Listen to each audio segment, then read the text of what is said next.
Hey guys, welcome back to Higurashi. The phone suddenly rang. I woke up in a hurry. The clock read 9 p.m. Damn it. It's past the time I was supposed to report in. I picked up the receiver. Kasama, you have a call from an outside line, so I'll connect you. It's from a coworker named Kanu-sama. I knew it. I didn't call until they had phoned me. Sorry, please put them through. Understood. I'll connect you, so please take off the receiver for the time being. After I put that on the receiver for a few seconds, the phone began to ring again. So, yes, hello? This is Akasaka-kun. This is Kano. Good work out there. You didn't call in for your regular reports, we called it instead. What's your situation? Leaving for the lecture for later, my senior coworker got straight to the point. Today I went to the village proper. Under the guise of a tourist, I managed to establish contact with the mayor and several other core members of the Defense Alliance. I wasn't able to ask them anything, but I left a good impression. I was able to make a bridge for my investigation from tomorrow onwards. I see. It looks like things are going smoothly. Akasaka-kan, you seem rather naive sometimes, but that might have been working in your favor. I guess you made some good progress for now. I don't have the experience to make a comparison, so I don't know if it's that good or not. I think things went well for today, though. Did you find out anything from the prefecture or local offices? Does it look like the Onigafuchi Defense Alliance is unrelated to the incident? I still didn't know. I should have been able to say that immediately. I don't know what to say for that, but for some reason I hesitated. I'm still investigating, so I don't know what to say yet. I see. Could you let us know as soon as possible? I think you're upset about the tonight. I'll have to be on full 4 days since the kidnapping happened. They didn't set a time limit, but it's obvious that time is not on our side. I think you know that. Yeah, I know. I'll investigate a little quicker while, but still being careful about it. Okay, be sure to look after yourself. You're dealing with a violent organization here. It might be dangerous to let your guard down. If you feel that you're in danger, contact me immediately. In that case, I can still get a local public safety office prepared to help you. Thank you. I'll do my best. Anything else to report? I reported several bits of supplementary information at the very end and decided to ask, how's the investigation going on your end? Everybody's doing their best here, but we're not making much progress. After all, the number of organizations we're investigating is vast, so if you find out the one you're investigating is unclear, we'll have you to return to Tokyo to assist some of the other officers. The chief is saying to dig up what you can on Onigafuchi, but I don't think a residential anti-dam protest group has any relation to the incident at hand. Sending somebody else just to investigate a single group makes me cringe, really. At this point, he was just complaining. He's telling me to stop taking my time, enjoy my trip, to finish up and get back quick. I'll try and resolve this as soon as I can. Thanks, I'm counting on you. Well then, there's nothing else, I'm hanging up. Okay, that's all I have. As we were ending our call, he scolded me thoroughly for being late with my regular report. After that, I hung up the phone and sprawled out on the bed. Come to think of it, I didn't hear anything from Oishi. He was supposed to contact me about a time and place at me with important information tonight. I thought about getting angry with Oishi in retaliation for being scolded for forgetting my daily report. Come to think of it, though, Oishi didn't really say anything other than he was going to call tonight. Waiting for a phone call when he didn't know time it was going to come was itself rather difficult. Just when I thought that, the phone rang. I picked up the receiver in a hurry. Hello? Well, this is a surprise. Akasaka, you signed me pretty quickly into the phone. Are you a regular user of dating chat lines or something? I would never even try something steady like that. The way you overreact is rather interesting. I want to go to a place where you can have a little bit of loot fun. I'll pass, so could you please get to the point, Noishi-san? Really? Too bad, we'll leave that for next time, then. Well, I'll get to the point. Many of the executives in the Onigafuchi Defense Alliance had a lot of sway in the neighboring regions. Even in Okonomiya, there were a lot of people with relations to the village. That's why meeting in Shishibo Market District far from Okonomiya was a matter of course. Akasaka-san over here. Did you get a little lost? Coming from the north entrance might have been a bit of a detour, but it was easier to get directions from here. No, I'm sorry for being late. Did you eat dinner already? Yeah, I've already did. Well, then, shall we go to a place where we can get a drink? Do you prefer Western alcohol or maybe sake? Would you prefer a place without women? Don't worry about it. I don't drink while I'm on the job. Hearing that, though, man, that wish she had brought him home bent backwards as he guffawed, clapping Noishi on the shoulder. See? Isn't he just adorable? In exchange, can you give him a bit extra? That money all came from this guy's wallet, you know.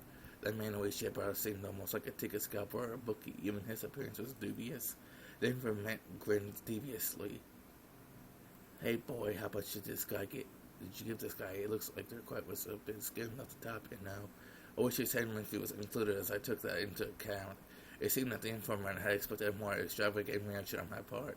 When I responded matter-of-factly, he realized I was an entirely different type of person than he was. But rather than putting the distance between us, it seemed I had piqued his interest.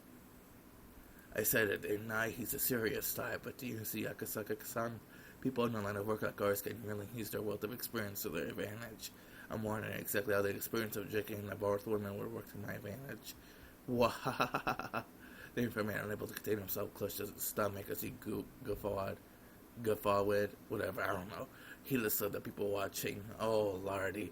Akasaka, can you really judge people? You really could judge people. That's what education does for you. Oishi-san, you've been drinking somewhere, haven't you? Are you drunk? Or so I'm drinking when I'm off duty. Even if you're working, I'm not. Yeah. Oishi, who was a sort of that fool around to begin with, was such in a good mood, so I couldn't figure out a way to deal with him. Completely different than me, who had come worried about getting every bit of information I could. Oishi-san, after taking so much money, you were supposed to give me information worth at least as much. I thought this, but then realized that I was getting my information from the informant, so it didn't matter how drunk Oishi was. It was nothing I could complain about, but I still felt slightly riled up. Oishi and the informant, it was no doubt a fake name, and he introduced himself as Sato, led the way deeper and deeper into the back streets of the market district. Even though the market was bustling a couple of turns off the main street, you were in that's just the light alleyway. I was supposed to guess that's supposed to be in a desolate alleyway. Oishi started climbing a set of stairs on the side of a city building. There wasn't any sort of signage, so I couldn't tell if the place was open or even if it was even a store at all. Don't worry, this is a dubious place. Those words coming from Oishi's mouth had absolutely no credibility. Beyond the door was thankfully a typical mahjong parlor. I was relieved that it wasn't the sort of suspicious place I had got my guard about. Welcome. Oh, Oishi-san, it's been a while. Want to join in? There'll be a free spot soon. No, I'm here with a group today, so it's fine. I was sorry to keep you waiting. Mahjong is a game to play with 4 people. It seems that middle-aged man who's going to be on our 4th had already arrived and was waiting for us. You're late, Kurado. I was just thinking of going home. Oishi made an excuse for why it took so long. Eventually realizing that was a new face, the older man grew interested. That's Akasaka-san. He's a rookie who came all the way from Tokyo on an assignment. They have high hopes for him. Boy, can you play Mahjong? Oh, I played a bit when I was still a student. Sato Nyame cackled in unison. Okay. Their plot to sucker me out of my money was painfully obvious. I thought you got a bit tired from your assignment, leaving you on edge all the time, so I thought I'd give you a night to cleanse your spirit. I know I'm asking this now, might be stupid, but we're betting money on this, aren't we? Well, you see, just a little. It's just a little for funsies, but it doesn't matter who loses, because after this, we use that money to go play at a very nice place. Go and play? What kind of a place would you be doing that? Without reservation, the 3 of them started suggesting places like cabarets, high-class clubs, and even brothels. At the very least, they were the type of places that you couldn't go with money that was just for funsies. Oishi-san took all my money the other day, and I was all work to do, so I could stay for long. Then all you have to do is win. If you win, then you can use that money to pay for this table, and you can talk to Kurado about work or whatever. No matter what happened, it seemed like they were intent on playing Mahjong for free. I would have to fascinate myself a bit. If I was going to be underestimating like this forever, it was going to get in the way of my work. I understand, and I'll play with you guys for just a bit. If I win, you guys don't get any of that money, or I get to go to any of those 30 places that we will talk about work right away. Yeah, bring it on. If I win, we head straight to the Blue Mermaid on Flower Road, or that place where the girls dressed up in gym clothes and made uniforms. This whole lead chair likes that place too. Of course, we're going to hop between other places where they keep the girls coming. What about you, Sato-san? I prefer a place where we can drink quietly, like a nice quiet place where you can play in footsies with a bunny girl. The last time we went drinking, you pulled the tail right off that bunny girl, didn't you? Then you end up having to pay for that. The owner ended up charging what he called a tailoring fee. What a lively table this was. I could tell the other customers were glaring at us while we loudly continued our crude conversation. Speaking of which, the fact that they assumed I was insane was a bit disheartening. I wish he had taken all the money I brought, so everything I had left was out of my own pocket. And in this year, there wasn't that much left of that either. If I kept on hanging around him like this through his goading man while I would disappear into the night, I had to somehow win and return the conversation to my job. But these people, no matter how you looked at it, were pretty good. Sorry, Yuki. Nah, well then I'll just call Richie here. Well, listen, oh man, I probably won't fall for this silly Richie. I wonder if Akasaka will spit out what I need. At any rate, Kuroto said he's probably holding something like that, huh? In that case, this one ought to go through there. Oh, no, man, it's pretty good. He's quietly trying to use one of my safe tiles to complete his hardness, and it seems that Akasaka has at least learned the ropes when it comes to guarding against someone's Richie, but that will be his own downfall. What's wrong, boy? Would you hurry up and discard? If you're not sure anything of that Kuroto's already thrown away, it should be safe, no? Oh, Akasaka's really fretting over this one. He was glaring and obvious that he had a safe tile to discard, but he didn't want to throw it away because it would move him farther from completing his hand. So nice when they're young and innocent. Come on, hurry up and throw out that kicker. If he gave me the winning towel, we'd be headed to an establishment where I could do with all sorts of licking and sucking. What? If he gives the old man his winning towel, we'd be headed straight to the place with maids and bloomers. This will go through, right? He looked up, he hesitantly threw out a tile. That was, too bad. I know that's what you're just talking now. Kuroto decided to go through. Yeah, it will. It seems this time you were lucky, but as long as the round kept going, I could still win off the draw. But after that, Akasaka managed to luckily avoid throwing any bad tiles and somehow around managed to end without anybody completing a hand. Tenpai, no 10. Soto had keenly anticipated that the two players were enriched and had decided to play it safe, with a cool-headed way of playing. Alright, let's see what kind of hand did Akasaka couldn't have. When the round ends with nobody winning, the most on anybody in Tenpai has to show their hand. But if you're not in Tenpai, you have no obligation to reveal it. Your average beginner would normally show their hand, and if they weren't in Tenpai and started commotion about how this towel or that towel came, but they would be in Tenpai. But he didn't, being something. How'd you do, boy? Come on, show me. Soto-san reached over to flip the hand out because I got to casually place face down. What the hell is this? He was nowhere near Tenpai. Was Akasaka couldn't totally bet this after all? Right then, was an old man compared to the old tiles while Akasaka's gun hand to the discard pool. A puzzled expression crossed his face. Boy, you were in Tenpai right here around here, weren't you? Why'd you break your hand? The higher man's tile suddenly got more valuable, so he suppressed them, even though with Oishi-san's Richie, the chance where safe tiles had increased. It would have been in no trouble if he read the discards, but anyone of its way to keep them out of play. Oh, so Kuroto-senpai was no good from the start. In other words, if it was such a high-level trap, I would have thought they were waiting for me to throw out the winning tile. But a more concerning thing is that you were in Tenpai and didn't say anything. When did you realize I was in Tenpai around here? You threw out 4 tiles in a row immediately. At first, I thought you were just discarding rain dead and tiles, but I noticed you glancing over at me and realized you were waiting for something. Akasaka knew. Akasaka, when did you first start playing Mahjong? I never did, except in high school and university. No less continued since Soto-san was in Tenpai and the next round ended without a winner. Then I'm next, right? The next dealer. It seems like Akasaka is really aware of how the game flows.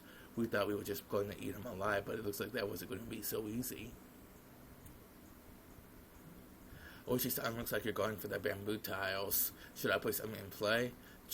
This boy, Kuroto don't back down. It sounds like you think more good tiles, Soto-san. Think you can do it? Damn it, I'll just force you to go for a cheap Tanyo. It's right. Well, sorry, I'm going to pawn that tile. Well, I'm not going to call 3 of a kind after you declared her straight, so no override and interfere. Boy, you're getting pretty used to this. Oh no, I couldn't even compare to you guys who have been playing since before I was even born. That's game Ron. Triplets, 2 red Dora and 3 more Dora. I'm the dealer, so I'll call you quite a bit.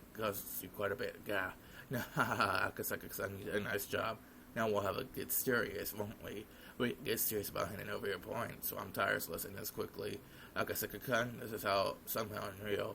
Nah, before I could realize that there was an ominous cold air emanating from beneath Akasaka-kun's feet. How blaze. The 2, 5, and 10 manses are laughing at you. The damn it, boy, you. Kuroto, you finish it. You have to end the boy's turn as a dealer. I hate to admit it, but that seems like the best option. There it is, Ron. Simply straight. one Dora. Sorry, head hump, Ron. Straight. Hey, Mom. You didn't brat, so you play that sloppily against the brat. Guess that means you're worse than that brat yourself. It's so interesting. The way you guys call people things like brat and boy. Akasaka-kan, it's you, isn't it? It feels like a totally different person. You thought that I being a sucker wouldn't let you... Blah, blah, blah, blah, blah. You thought that I being a sucker would let you drink some good booze that night. It seems that you were a little off the mark, Ron. Triple straight red door and another door. Wow, he actually did it. That's why I'm saying you guys are slacking. No matter how you look at it, you have to be able to read such an obvious three-way weight. Akasaka-kan chuckled as he rested his chin in his hands. That pose was so fitting, it was almost scary. Hey, Kurado, this isn't what we discussed. Who the hell said he was a knife sucker rep for the picking? And who could it be? Oishi's honest is bad. If he keeps going like this, we're seriously going to lose. Akasaka-kan, for you to make me get serious. Looks like you really want to be milked dry. Pawn. That sounds nice. One more time. Pawn. Akasaka-kan was almost seeing at this point. The tiles he had opened were all pin tiles. You can't be serious. Are you really going for the flush? Pawn. Boy, are you right in the head? You've opened 4 sets. You only have 1 tile left, you know. That's right. Did you know? Waiting on a single tile is the hardest thing to read. Are you an idiot? With that much of your hand revealed, you don't think we give you a tile you need, do you? I know what you're doing, Akasaka-san. That's not a flush or a flush, is it? The fact that you called Pawn 4 times means you're already in a position for a null triplet hand. Right now, you're far away in the lead. You're trying to show a flush. A go doesn't think even triplets, aren't you? If that's what you think. Want to try throwing out some pins? Select 5 tiles in your hand, Oichi-san. They're pin tiles you're reluctant to throw away, aren't they? But don't you try discarding them in order from the left? You must be joking. Is Image on God? If not, he had to be the main character of a manga or something. At that point, the old man sent me a sign under the table. The message was simple and clear. Kyoto, do it, crush him. I don't like to cheat against kids like this. Idiot, after making this situation like this, we can't pull back now. Well, I'm not responsible for what happened, you know. Go ahead. Here we go, boy. Richie. Well, go open. I'm waiting for a 1, 4, or 7 pins. Most likely the tile that Akasaka-kan was waiting for was one of those tiles. With this, Akasaka-kan was unluckily capable of winning the hand. We're not due for this while I switched out the tile that Akasaka couldn't withdraw. The tile that I would put in the one was the 1 pin, one of the tiles that the old man was waiting on. Akasaka discarded a little while ago, so there's no threat of it being the one he needed. Come on, it's your turn, boy. I knew he was troubled that way. I knew he was troubled that the tile he drew was the 1 pin. Of course, he couldn't discard it. Boy, you must be aware that if you discard into an open Richie, it's worth the limit, you know. You don't have to tell me that. The tile I gave from Akasaka's content was an honor title. Wasn't that something? Now there's only one north wind tile left, isn't there? You were counting on a really rough weight, weren't you? But with this, Akasaka's fate was decided. Brat, you're lucky you're safe, but your own hand is only a single tile. You think you'll be able to run away with the rest of this round? So screaming like that, Akasaka glared at the old man with that discerning eye. This guy had pretty good instincts. Did he figure out we were cheating? Let's stop this. Akasaka-kan is a step or 2 ahead of us. Fool, you think we can stop after we come this far? Next, we'll make him draw it. The next tile Akasaka-kan would draw was the 7 pin. With that, it would be settled. No matter which hand, when he discarded, he'd play right into the old man's hand. An unavoidable full payout. When I drew my tile, I sickly swapped Akasaka-san's. Achoo! Crash. What? Akasaka suddenly sees clubs at the wall of tiles in front of him. Hey, what are you doing? Sorry, I accidentally knocked over that one or sneeze.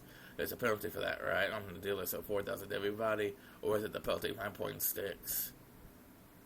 Well, unable to hold back a guffaw one.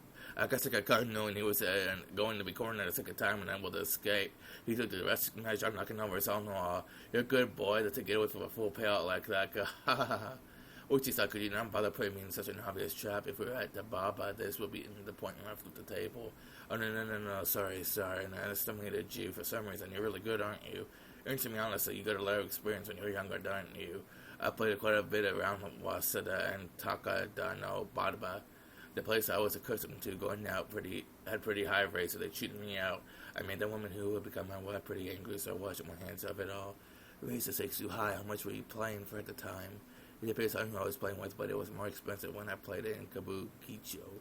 The largest stakes I played were about 20 times the standard rate. 20 times? What kind of mistakes were those? Did you have Yakuza at your table? Or pro baseball players? What's this? Kurudo, you buffoon, where did you pull this professional from?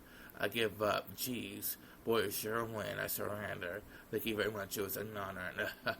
Oh my Akasaka-kun, Akasaka-san, your personality really changes when you play. Why do you even have a day job? You're no problem living as a freelancer. Be a pro Mahjong player, you need both talent and luck. I didn't have anything like that supporting me. Luck is luck. With somebody of your skill, I think you build that we get pretty far. Normal luck doesn't cut it. Calling that cannon one time after you can aim to win on the extra job with a 4-door. That kind of luck.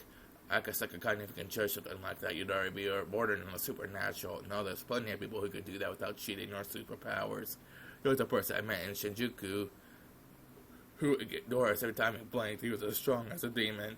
There was a pro I played with in Yokohama who would draw the tile he needed immediately after calling Richie. Like it was an everyday thing. I don't have that kind of luck. What type of folks were those? They weren't named Ryu or Satoshi by any chance. Well, then it's alright if I declare the overall winner, then. Yeah, we totally lost. I lost. It's been a while since I lost this big. So when you were playing, boy, you were pretty into it. It was kind of scary. I heard that a lot. I don't mean to change gears or like that, though. Did I really look that scary? Yep. The three of us nodded empathetically in agreement. So that was Akasaka Mahjong Prodigy. Before he goes home from his assignment, maybe I could give him a go play at a high-stakes table in my place. But it's not good to get greedy. Well, they did nothing for it. It was a promise. We'll break up our little light-on study group right now. Sorry about this, old man. That's it for tonight. Nothing you could do. I'm going home to sleep. My body won't last like this. Problems at work?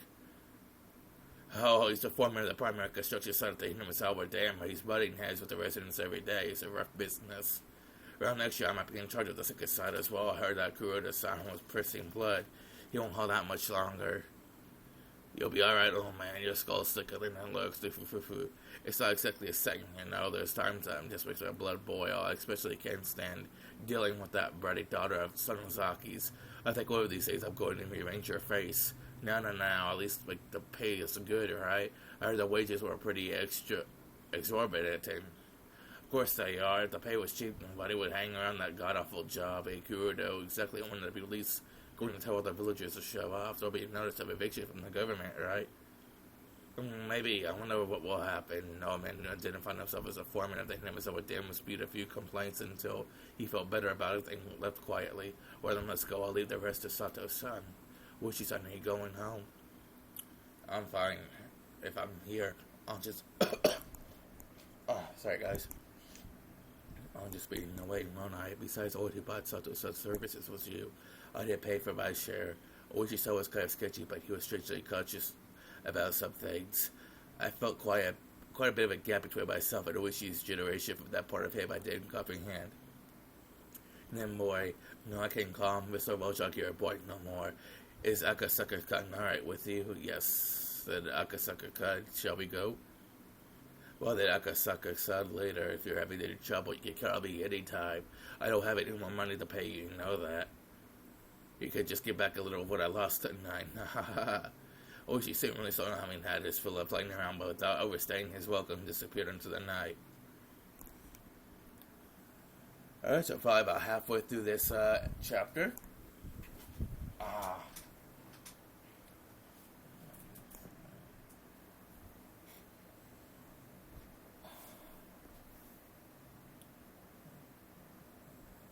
An informant named Sato-san had me get into his car before he set off. He favored narrow roads and made numerous short left turns, checking for being followed. Yeah, I know a lot about this. Checking to see if you're being towed by making left turns was a rather classic technique. If it was just a single pursuer, you could confirm it that way. But if you were being towed as a team, that's archaic. Method would let you shake them. Of course, doing it anyway was better than not. I didn't hear anything from the boss as to who you are, Akasaka, related to the police. If you're familiar with checking for being tailed, the other possibility I can think of is something like a private detective. If it's not something I have to say, I'd like to refuse to answer that question. My behavior since we played Mahjong seemed a lot more mature. I wonder whether that hesitant person went from when we first met. I smiled wryly. Looking back now, I had to be a little grateful for being made to play Mahjong. Thanks to that, I was able to relieve some tension. Eventually, Sato started confirming that there were no cars following us slipped outside the city. We were on a pitch-black country road and unable to see anything besides the lights outside. The only things I was able to hear were the hum of the car's air conditioning and the chirping of insects and frogs.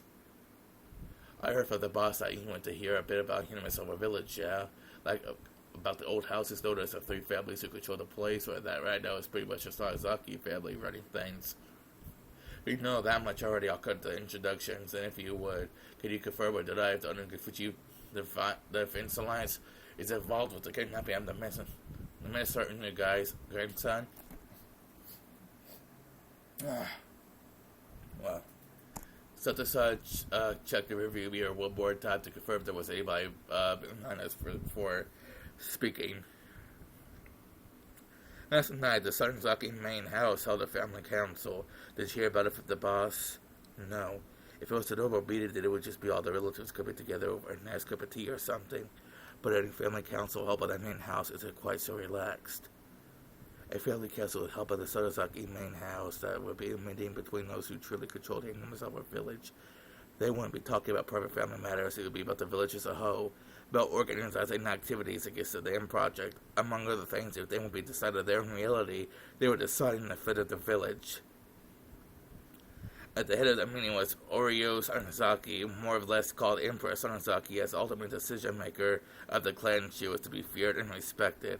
Infirm with old age, she was often unable to stand on her own, but her words carried enough weight to sway the village of the village.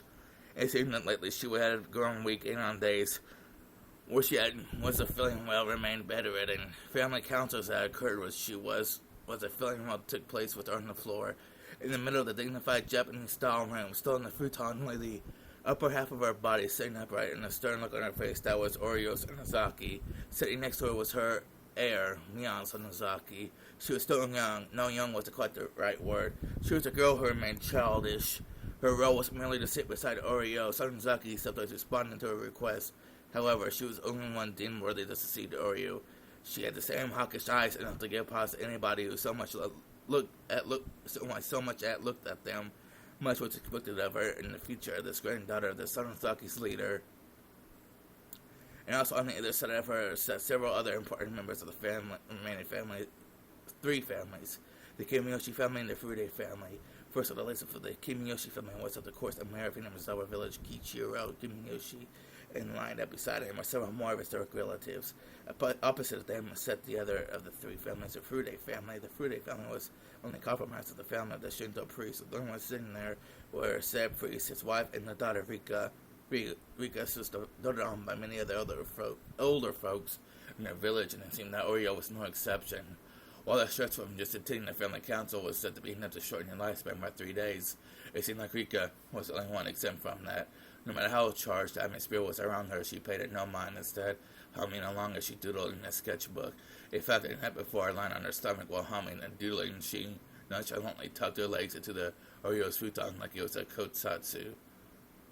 All this was the 3 families, and all around the room, lined up, row upon row, were relatives of the Sarazaki family. The only ones who were afforded cushions to sit on were direct relatives. The others were left to sit in a side position directly on the tatami mats, with Empress Sarazaki enshrined on their center. They were almost like a giant snake coil around the room. It was decided that everybody was sitting in order of their rank. The number of people from the Sarazaki family was overwhelming. The fact that the Sarazaki family held so many seats at that meeting where everything pertaining to the village were decided, determining where the balance of power was held in the 3 families as the clearest day. The number of members and attendants from each of the families directly reflected how much influence they had in ruling Himatsubushi. What was talked about at the meeting? Sota-san, after remained silent for a while, quietly began to speak.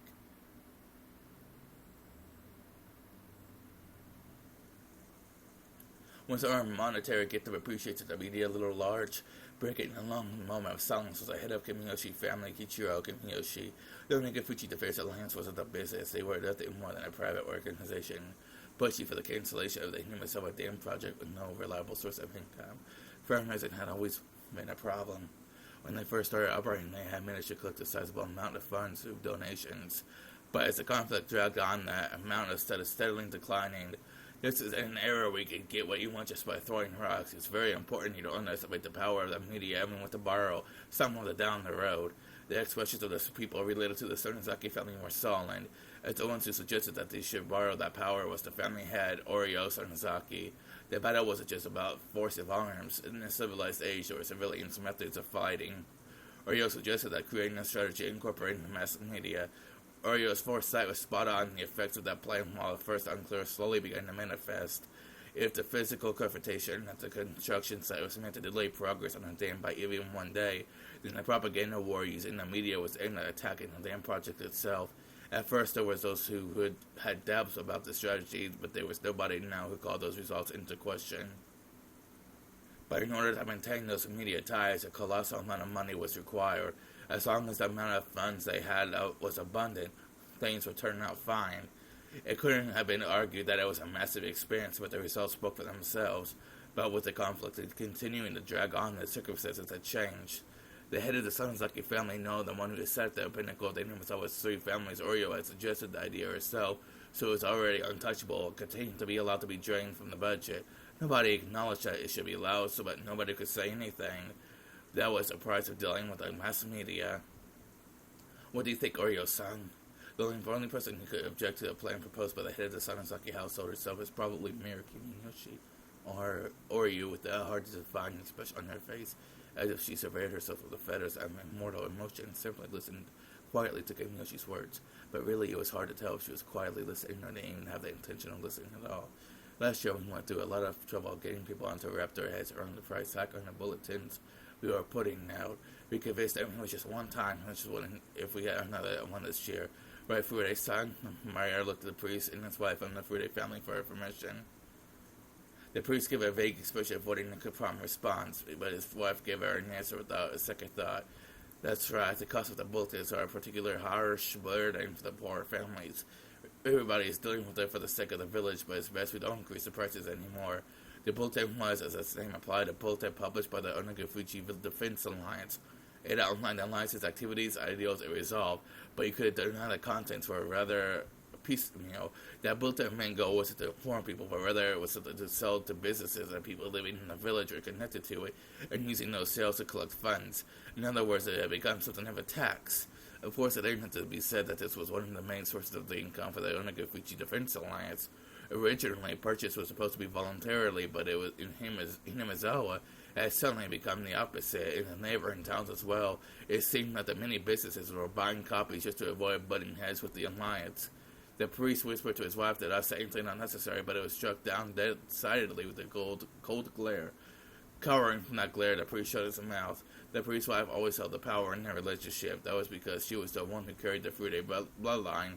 The priest mainly married into the family. He was nothing more than somebody who adopted the name just to join the three families.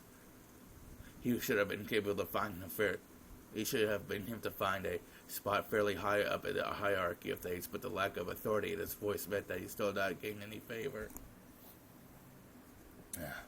Casting a backwards glance at her rather disparate prayers, Rika continued to doodle whimsically without paying them any mind.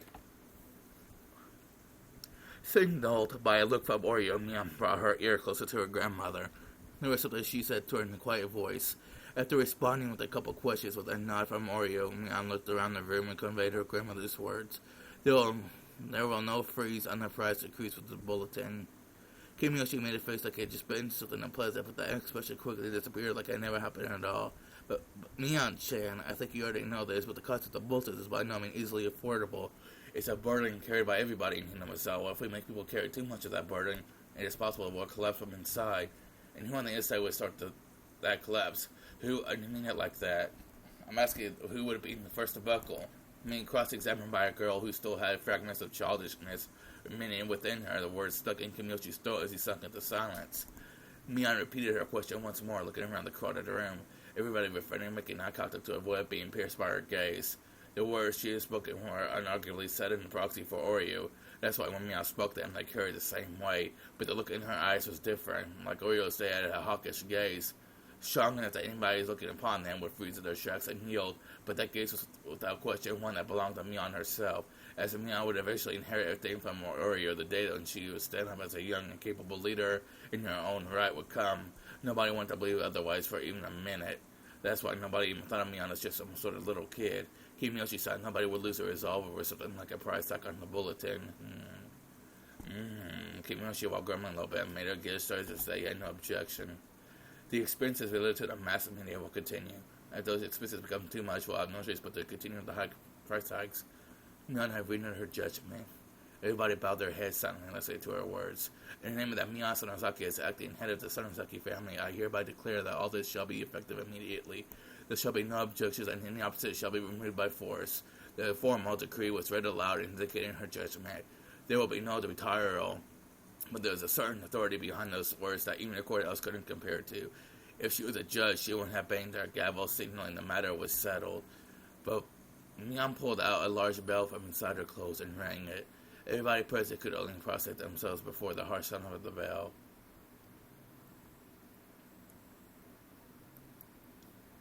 Well, that's a rather old-fashioned family council. I said, a young guy like you would probably find it hard to believe.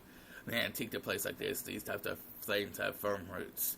It's exactly as Oishi had said. The old system of the three families have vanished, and now the Sonozaki family was running things by themselves. On top of that, their rule was borderline despotic. Was it the end of the meeting? No, there's more. I'll continue. Eventually, at the ringing of the bell ceased, there was a deafening silence. In all of that, a low man shuffled closer to Mian and whispered something in her ear. Mian asked her both questions quietly in response. When she was satisfied, she motioned for the man to leave. The man who talked to Mian was a member of the gang that her father was the leader of. The organization had the entire area of Shishibo City under its control, so it was quite well known even here. Of course, that was talking about the criminal underworld, so it's like just anybody would know. But just showing a patch with the gang symbol on it was enough to resolve any disputes in the neighborhood. Mia's biological father to Oreo was her daughter's husband. The power of that man's gang was the driving force that controlled the dark underbelly of the Onagufuchi Defense Alliance. And so that man, from his position as the next in line to control the three families, continued to coerce everybody around him with his unconventional presence. Mian exchanged a look with her father. Was it okay for her to tell what she just heard directly to Oreo? It looked like she was asking him that question. Her father gently but firmly nodded his response. Mian also nodded and settled up to Oreo and informed her of something. Eventually, Mian finished conveying her message, separated herself from Oreo, and fixed her posture, waiting for Oreo to signal her response. And was it often Oreo showed any emotion? That's why she started to laugh quietly. A vague sense of uneasiness crept over everybody in the room. That's quite the conundrum, isn't it? Oreo was laughing so happily that Kiyoshi hesitantly asked, "What is it, Oreo son? If this letter is like a mother to us, and this business with the name is like somebody threatening our mother's life, isn't it?" Kiyoshi earned him with a comprehend the meaning of her words, looked confused. Oreo, with a wide grin in her face, turned towards everybody and addressed him in a clarion voice. The minister behind the day project is apparently rattled over the kidnapping of his grandson. That makes us even. That's absurd. The information that the kidnapping ministers and the guy's grandson shouldn't have leaked from anywhere. How did they know? Even if we didn't know much about the kidnapping incident, exactly how did the antique household so far away from Tokyo come to know of it? It was a tranquil place, but I couldn't help but have an uneasy feeling about him in Sawa village. At some point, I had to mentally file this place away as I related to the incident of a hand. With that mental paperwork, it just blown away in the wind. How did the Onagufuchi Defense Alliance know about that? Something started him to come with an answer fell into silence. I'm sorry. Please continue. Sure. The minister of the construction grandson was kidnapped. Oreo said, "Is that true?" The nature of the incident, there was nowhere to be seen in the newspaper or on TV, but in him there was nothing strange about Oreo doing something that the rest of the world didn't. Our pain is the pain of losing a mother. I don't think it completely makes up for the pain of losing a grandchild. He'll have to bear with that for a bit, don't you think? That last question wasn't addressed to anybody in particular. It was as if she was looking for conscience. Still, Lynn and human child are different things. I don't mind him hiding him here, but I want no harm to befall him. The child wasn't to blame. Make sure to keep that in mind. That means that the Onagufuchi Defense Alliance were involved in the kidnapping, whom I can say for certain. Why? Even though their leader Oreo was clearly giving orders on the treatment of the kidnapped child. Lad, you see, this is what the Sonozaki family always does. Always does. What do you mean by that? Let's say there was a particular problem, none that was exactly favorable for the Sanzaki family. If Oreo shows concern over that particular problem, hearing that somebody who attended the family council will be helpful. As a result, Oreo's wish will be granted. However, neither Oreo or anybody else would know who actually did it. With this kind of clever little ploy, the Sanzaki family was able to manipulate events even though they had their hands laid on the table. That means somebody who was at the family council was the culprit, or there's a possibility that there was never a culprit in the first place. Or Oreo herself in that room of people didn't explicitly say that somebody pulled off the kidnapping. She was just giving her opinion. It was an unpleasantly secretive way of doing things. Were they involved or weren't they? I couldn't see beyond the veil. This much, however, I could see a certainty. This kidnapping was an ironclad secret. No matter how high a position somebody was in, even they wouldn't know about it. Is there somebody who would know about it that would even be connected to public safety? In other words, one of us. The only other option would be people connected to the case itself, including the minister. There would be people affected by the incident or the people that committed it. In any case, there's no way in a household or in a place removed from Tokyo by over 6 hours of highway travel should know about it. Them knowing that all was already strange, but suspicious began to accumulate like falling snow. That's what Oreo said in regards to kidnapping. Hopefully what you want to find out what's in there. After this, it's up to you. I don't know what kind of work you're doing, but if you're going up against the Nozaki family, you best prepare yourself. I wish he might be fearless, but even he's been attacked 2 or 3 times. He hasn't been wearing it lately, but at one point he was wearing a stab-proof vest while off duty. Oh, thanks for warning. I'll be careful. You speak pretty well. Are you from Tokyo by any chance, huh? What's your point? Investigators were always close to danger. It was best not to divulge any information on myself. Your job, could it be possibly be somebody for the Metropolitan Public Safety Division? I could remain silent here. It would be the same as submitting it. Huh? No way. Ha ha ha. They're supposed to account for it in the money I got from the boss, but it's somebody who played at the table today. I'll give you this one as a freebie. After Oreo talked about the kidnapping, there was another topic that came up. Another topic that Oreo brought up. And right before she told me, Sato-san asked if I was in the Metropolitan Public Safety Division. In other words, what those 2 words meant caused a shudder in my spine. So you see, in order to investigate the kidnapping of the minister's grandson, there's words there being investigated from public safety dispatch all the way from Tokyo. Investigated from public safety, they can't be reckless and make a big deal of the kidnapping, so it seems the Metro Public Safety Division is investigating this on their own. Ain't that great? What is it? Suika, who had been joining the entire time, was completely uninterested in the conversation up until now, looked up at Oreo with the interested face as soon as the topic of public safety came up. Did the Metro Police come? Oh, Sarika should know stuff about the Metro Police Department. That's very admirable. Who came? Is there anybody who knows the kind of life of public safety came here? Mia's father raised his hand silently. I hear that's a nice young piece of fresh meat. Fresh meat. Is it nice and tender? Yes, it is. Fresh meat. Mia's father smiled wryly to answer Rika's question. Tender and tasty? Yeah, tender and tasty. Rika smiled with interest. Why did Rika suddenly act so interested only when it came to this topic? It was a question that apparently nobody had an answer to. Does Rika Shaman know something about this man? I don't know. After her rather flat reply, Rika buried herself underneath Orio's futon again. But when she buried herself there, Rika no longer started drawing again. Instead, she was making an expression like she was deep in contemplation. What shall we do about him, mother?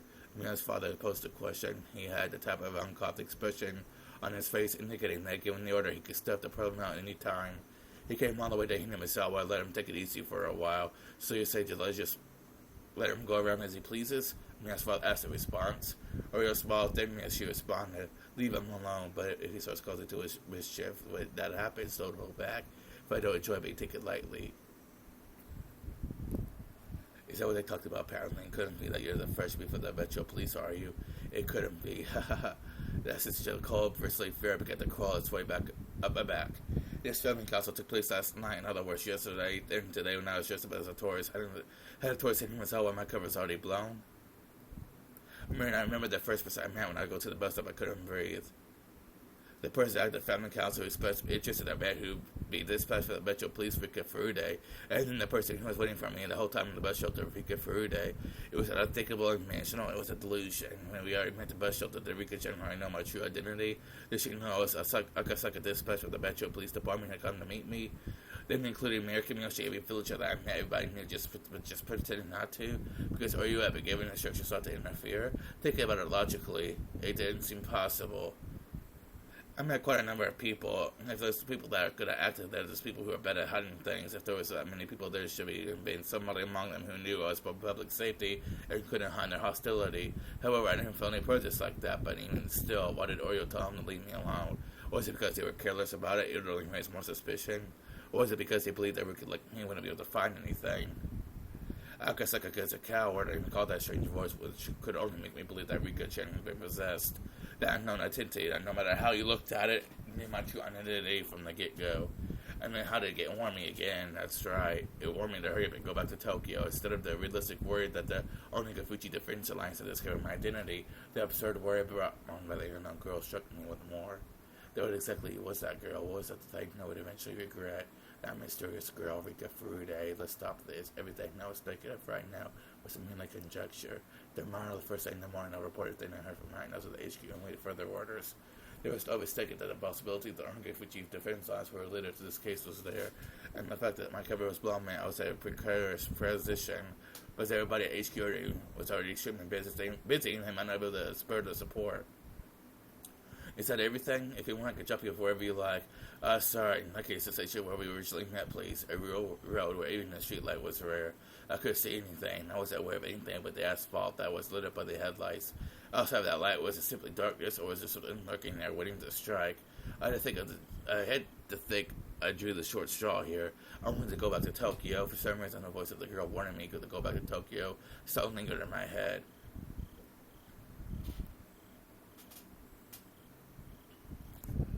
Oh, man. Oh.